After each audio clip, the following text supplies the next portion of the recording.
Assalamualaikum warahmatullahi wabarakatuh. Terima kasih atas kesempatan yang diberikan kepada kelompok kami untuk melakukan presentasi pada saat ini dengan topik konsep keamanan komputer. Untuk pemaparan materi, persilakan kepada teman kelompok saya untuk memaparkan. Assalamualaikum warahmatullahi wabarakatuh. Baik, langsung saja kita masuk di keamanan komputer. Yang pertama yaitu keamanan komputer adalah berhubungan dengan pencegahan diri dan deteksi terhadap tindakan pengganggu yang tidak dikenali dalam sistem komputer. Kedua, dengan semakin berkembangnya e-commerce dan internet, maka masalah keamanan tidak lagi masalah keamanan data belaka. Nah, berikutnya dalam keamanan sistem komputer yang perlu kita lakukan adalah untuk mempersulit orang lain untuk mengganggu sistem yang kita pakai, baik kita menggunakan komputer yang sifatnya standalone, jaringan lokal maupun jaringan global. Nah, kita harus memastikan sistem itu bisa berjalan dengan baik dan kondusif. Nah, selain itu, program aplikasinya masih bisa dipakai tanpa ada masalah. Baik, kita masuk di konsep keamanan komputer. Di sini ada beberapa para ahli menurut bukunya, yaitu yang pertama ada John de Howard dalam bukunya yaitu Analysis of Security Incidents of the Internet menyatakan bahwa keamanan komputer adalah tindakan pencegahan dari serangan pengguna komputer atau pengakses jaringan yang tidak bertanggung jawab. Kedua, menurut Goldman pada tahun 1999 dalam bukunya yaitu Computer Security menyatakan bahwa keamanan komputer adalah berhubungan dengan pencegahan diri dan deteksi terhadap tindakan pengganggu yang tidak dikenal dalam sistem komputer. Ketiga, menurut Stefano Sowito, secara tradisional, fasilitas komputer secara fisik dilindungi karena tiga alasan. Yang pertama, untuk mencegah pencurian atau kerusakan hardware. Kedua, untuk mencegah pencurian atau kerusakan informasi. Dan terakhir, yaitu untuk mencegah penggangguan layanan. Terima kasih.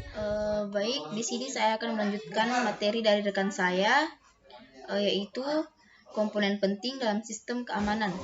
Yang pertama, confidentiality atau kerahasiaan. Di sini saya akan menjelaskan sedikit apa itu confidentiality, yaitu di mana confidentiality untuk mencegah informasi sensitif dan memastikan bahwa orang yang mempunyai akses adalah orang yang tepat. Yang kedua yaitu integrity, di mana integrity itu menjaga konsistensi, akurasi, dan kepercayaan data melalui seluruh siklus hidupnya. Yang ketiga, availability atau ketersediaan,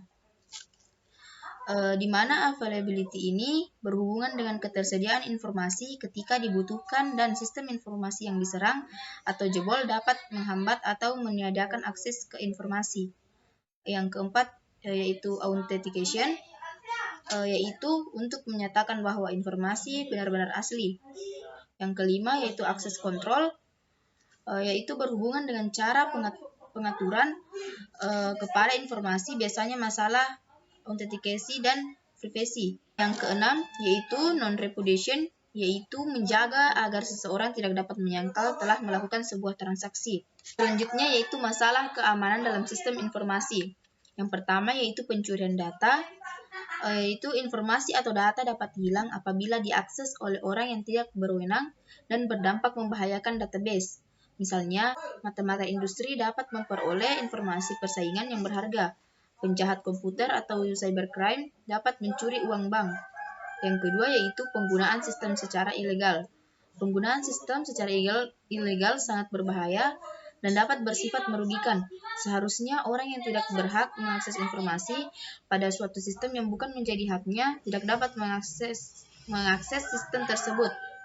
Namun, penjahat komputer atau cybercrime jenis ini umumnya adalah hacker, yaitu orang yang suka menembus sistem keamanan dengan tujuan mendapatkan data atau informasi penting yang diperlukan, memperoleh akses ke sistem telepon, dan membuat sambungan telepon jarak jauh secara tidak sah.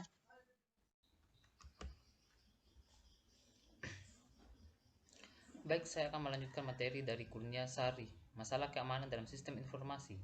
Ketiga, penghancuran data secara ilegal. Orang yang dapat merusak atau menghancurkan data informasi dan membuat berhentinya suatu sistem operasi komputer.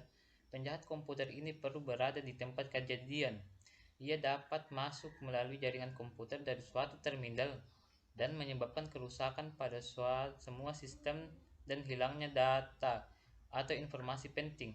Penjahat komputer jenis ini umumnya disebut sebagai cracker, yaitu penjebol sistem komputer yang bertujuan melakukan pencurian data atau merusak sistem.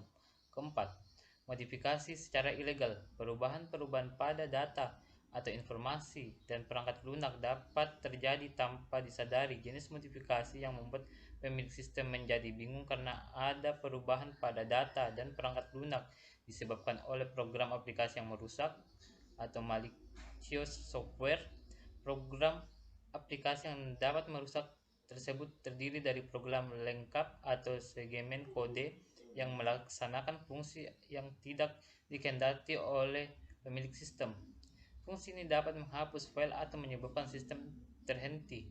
Jenis aplikasi yang dapat merusak data atau perangkat lunak yang paling populer adalah virus atau serangan yang sering terjadi pada komputer. Yang pertama, sniffing, kedua, spoofing, ketiga, finger exploit, keempat, brute force, kelima, password cracking, dan keenam, virus.